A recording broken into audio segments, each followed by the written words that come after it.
Springfield at 10:08 on a quiet Thursday morning in August, 4 minutes after it happened. Overturned truck blocking Highway 26 near Campbell. Cars 2 and 3 report immediately to Highway 26.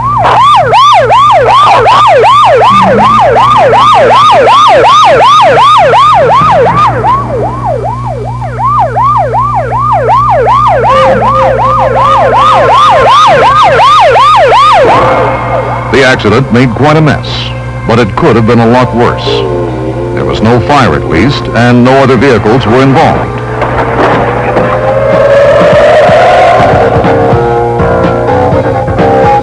The truck driver was injured, but not seriously. Within a few hours, it seemed, traffic would be moving normally again.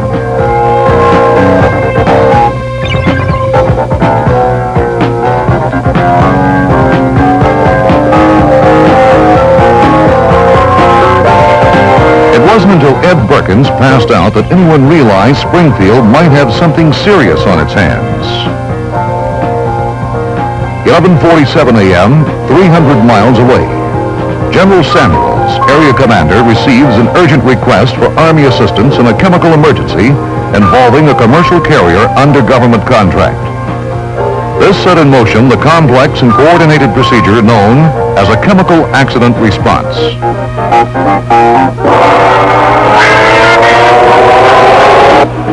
The transport of hazardous chemical agents by truck and rail is a commonplace occurrence in our industrial society.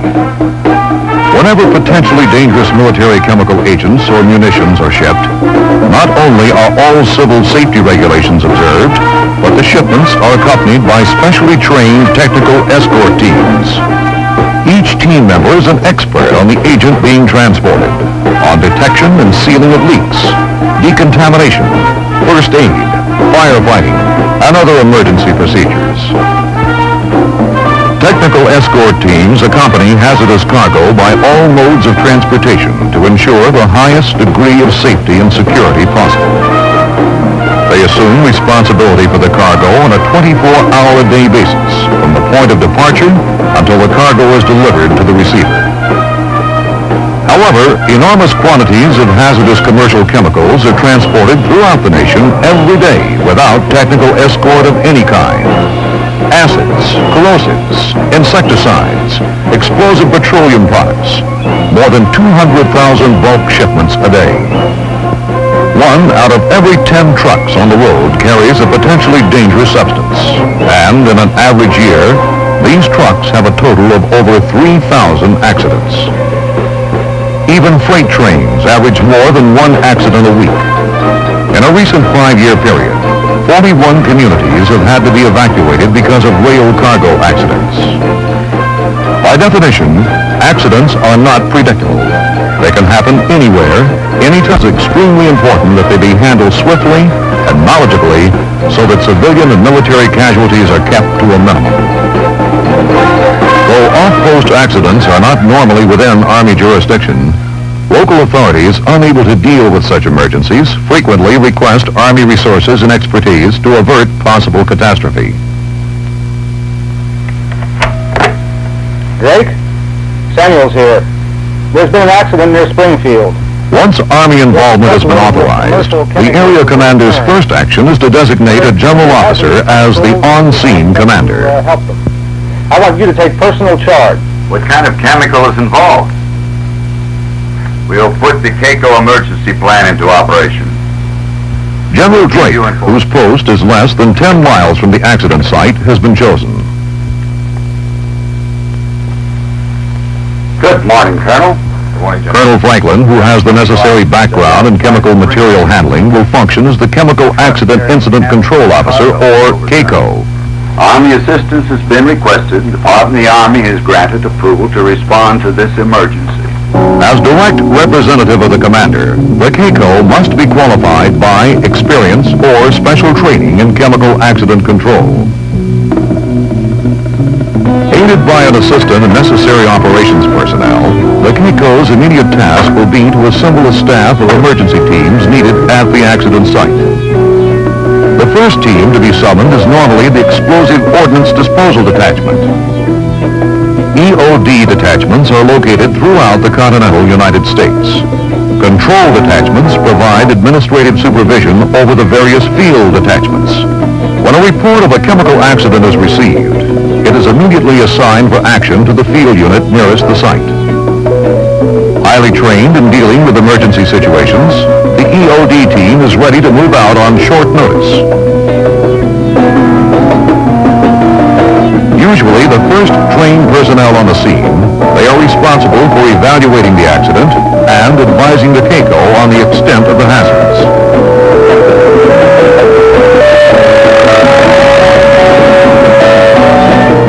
Meanwhile, the CACO and his staff establish an emergency operations center on post and proceed to contact the remaining emergency teams that will be needed.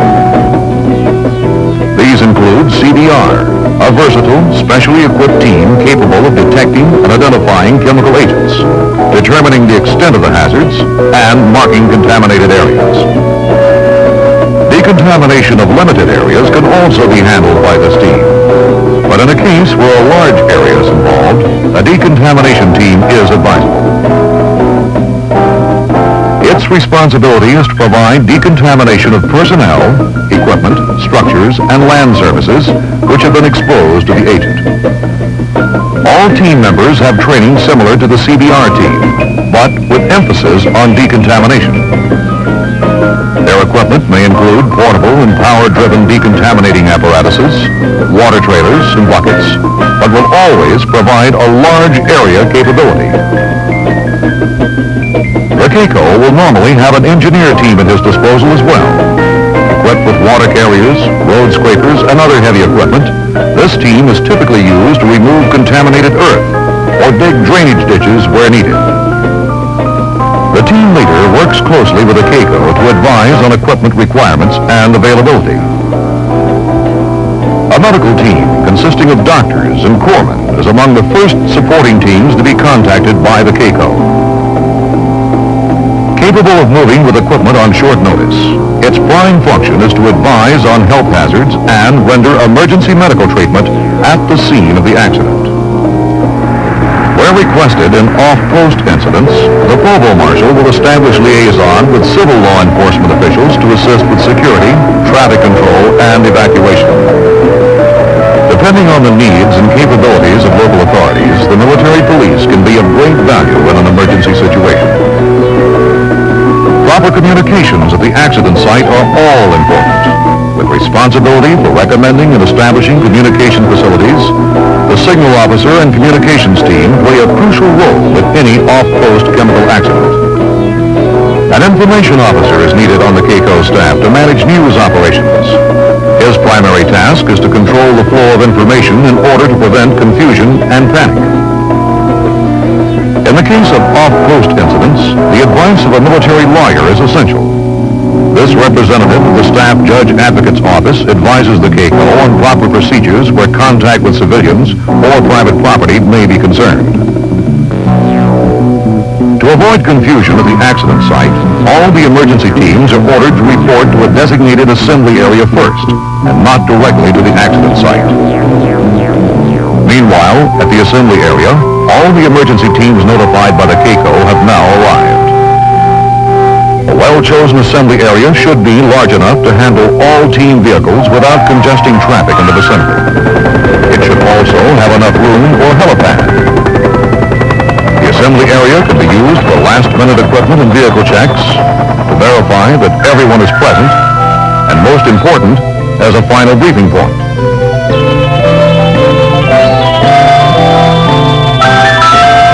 Here, the CACO details what kind of an accident has occurred, the suspected agent involved, and the route that will be taken to the location.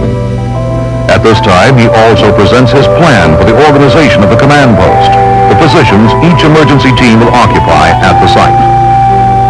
This will ensure as little confusion and delay as possible on arrival. Normally, the Explosive Ordnance Disposal Detachment is the first of the military emergency teams to arrive at the accident site.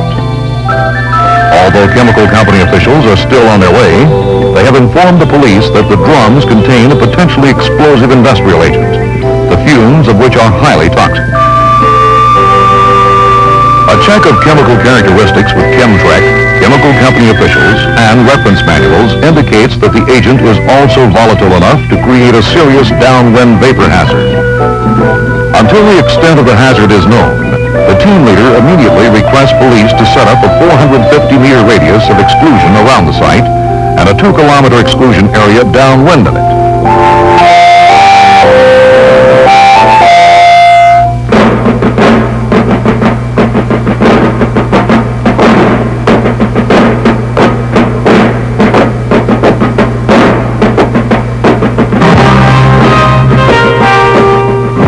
At the edge of the exclusion area, the team also sets up a hotline to demarcate the limits of the safe area. Anyone crossing the hotline will be subject to decontamination procedures. In handling chemical accidents, the EOD team organizes itself into several parties. The initial entry party, which usually includes the team leader, has the task of reaching the accident site and determining the extent of the hazard. This will include identification of the agent, determination of the number of damaged containers, and the extent of spillage. They make the initial evaluation of what should be accomplished in what priority, and are responsible for advising the CAECO. The undressing assistants began setting up the personnel decontamination station through which all personnel must process upon entry into and return from the contaminated area. The personnel decontamination station consists of a series of containers, brushes, decontaminants, and water, and is used by all personnel as a control point through which to both enter and leave the toxic area. At the personnel decontamination station, the undressing assistants make a final check of protective clothing and equipment prior to the departure of the initial entry party.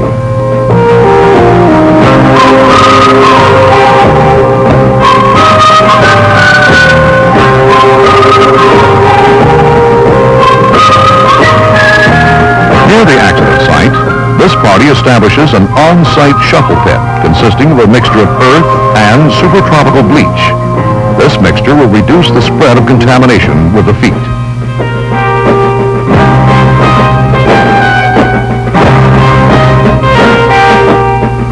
As part of its reconnaissance, the initial entry party surveys the area and determines the number of leaking containers and the extent of damage. Radio provides communication for the initial entry party back to the command post. The command post operator remains on hand to receive information and make any necessary contact with higher headquarters as required. Due to the extent of the contamination, the EOD team leader has prescribed that the work party wear full protective clothing. Back at the assembly area, the CAECO is making a final check of men and equipment. When he is satisfied the staff understands the plan, he gives the order to move to the site. Usually, he leads the way himself.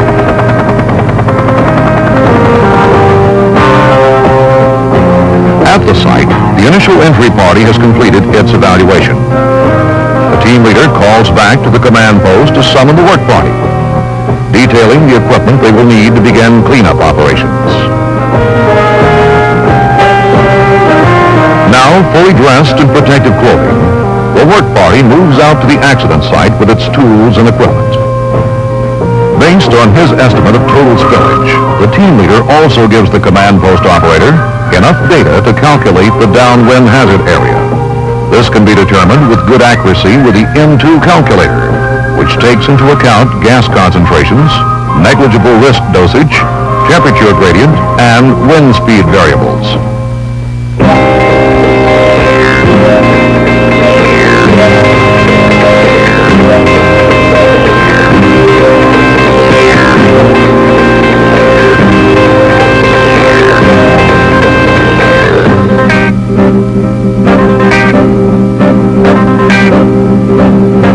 Various other emergency teams are now beginning to arrive at the accident site. The civilian police chief starts coordination of his activities with those of the provost marshal. Once all teams have arrived at the command post site, they begin unloading and setting up equipment within their designated areas.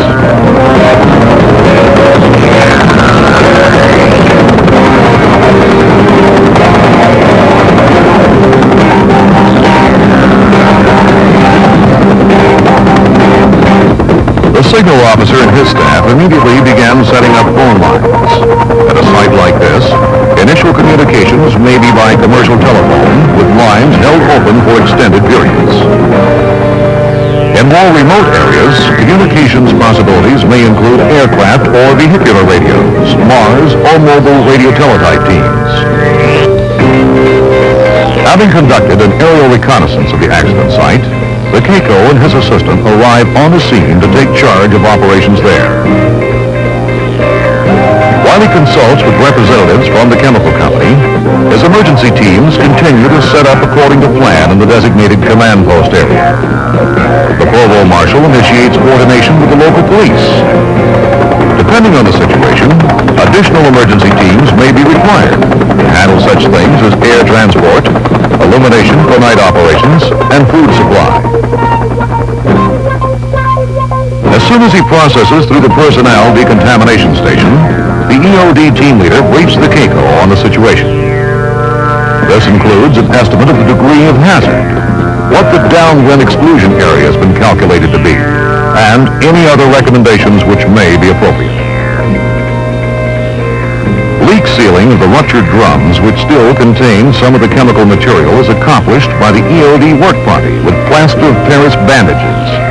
After the drums have been sealed, they will be transported to a safe holding area. The exclusion area calculations are used by the staff to make a map showing the geographical area that may be affected and whether evacuation will be necessary.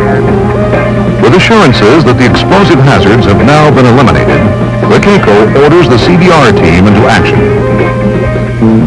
One part of the team conducts a survey to determine the extent of the surface contamination. They are equipped with chemical agent detector kits.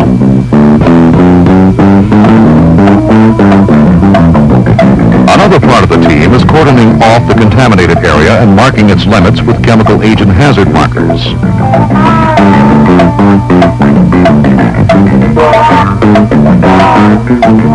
Military police also help to patrol the area and turn back traffic.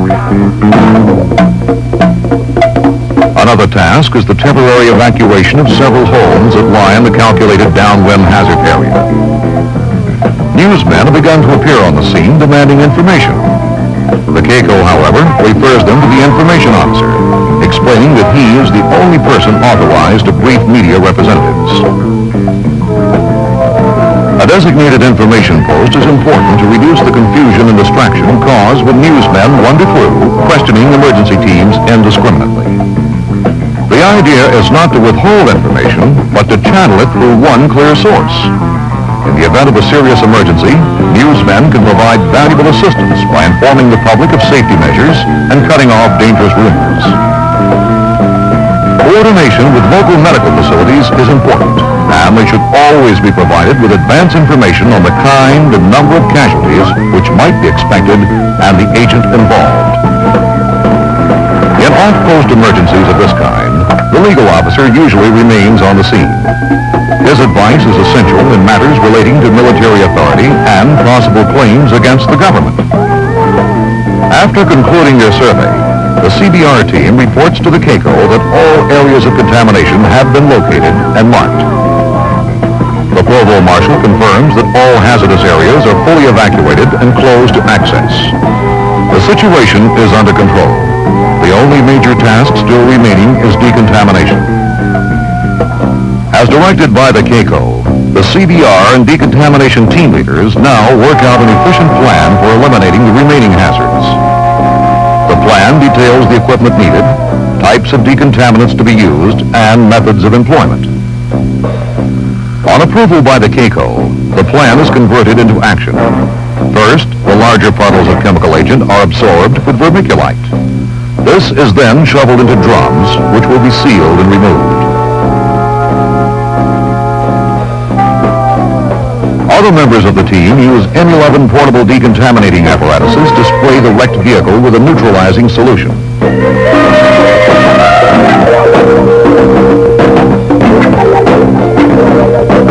Behind them, a truck-mounted, power-driven M12A1 decontaminating apparatus springs the highway with another decontaminant. The CAECO also directs the engineer team to remove the contaminated earth along the highway shoulder where considerable runoff has taken place. In addition, local authorities are alerted to monitor water supply and drainage patterns in the vicinity for the next few weeks for evidence of residue. After a waiting period to allow for complete neutralization, the CDR team conducts a thorough survey, confirming that surface contamination has been entirely removed. With that, the CAECO informs the local authorities that the area is clean and can now be returned to normal use. The chemical accident is over. On the CAECO's order, the emergency teams prepare to pull out.